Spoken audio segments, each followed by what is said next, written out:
இந்த திருட்டு திமுக ஆட்சியை வச்சுக்கிட்டு ஊரடிச்சு ஒலையில போட்டு இந்த கொள்ளையை அடிச்சதுனால தான் உங்க கரூர் கம்பெனி ஓனர் ஒருத்தர் எங்க எங்க இருக்காருன்னே தெரியாம ஓடு ஓடு ஓடு ஓடு ஓடு ஓடு ஓடு ஓடு வராம் பாரு வேட்டக்காரன் ஓடினே இருக்கிறாரு. இன்னொருத்தர் ஃபாரின்ல போய் ஒளிஞ்சுக்கிட்டார்.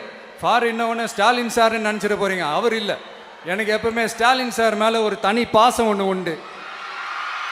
அவர் கிடையாது, இவர் வேற.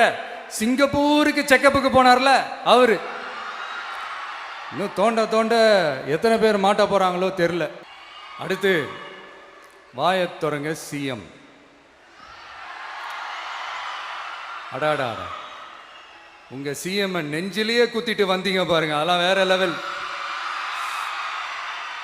பேசுங்க பேசுங்கன்றீங்க, பேசுனா எந்திரிச்சு ஓடிடுறீங்க.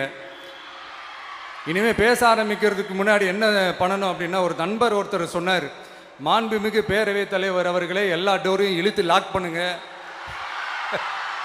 அப்படின்னு சொல்லிட்டு தான் பேச ஆரம்பிக்கணும் போல் இருக்கு. ஏன்னா பேசிட்டு இருக்கும் போது எந்திரிச்சு ஓடிடுறாங்க. 5 நிமிஷம் பேசினதுக்கே குளத்தூர்ல கொத்து பரோட்டா போட்டாங்க. இதுக்கு மேலே பேசினா மொத்தமாக முடிஞ்சிடும், பார்த்துக்கங்க. நாம் அரசியல் பேசினா விஜயெல்லாம் அரசியல் பேசலாமா அப்படிங்கிறது.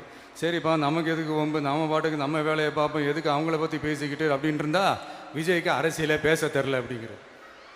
இப்படியே மாறி மாறி மேகதாது அணையை பற்றி என்ன தெரியும், விஜயம் அதை பற்றி பேசலை. இப்படி நம்ம அரசியலுக்கு வந்ததுலேருந்தே ஒரு கூட்டம் குறை மேலே குறையா சொல்லிக்கிட்டு பாட்டுக்கு பாட்டு கச்சேரி எங்களுக்கும் பண்ண தெரியும், பண்ணலாமா?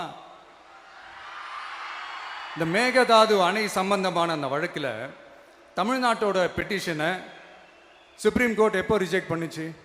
அப்போ யார் ஆட்சியில் இருந்தா? ஏன் ஒழுங்காக வாதாடல?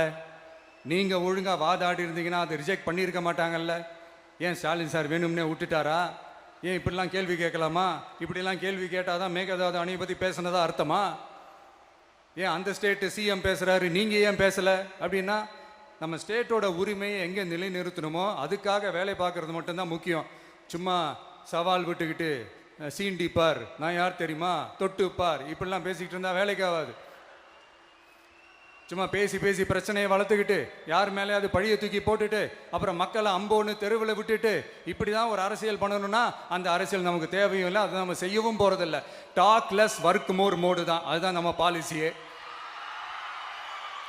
அதனால தான் சட்டசபையில் அந்த அரசினர் தீர்மானம்னு சொல்லி ஒன்று கொண்டு வந்தோம்.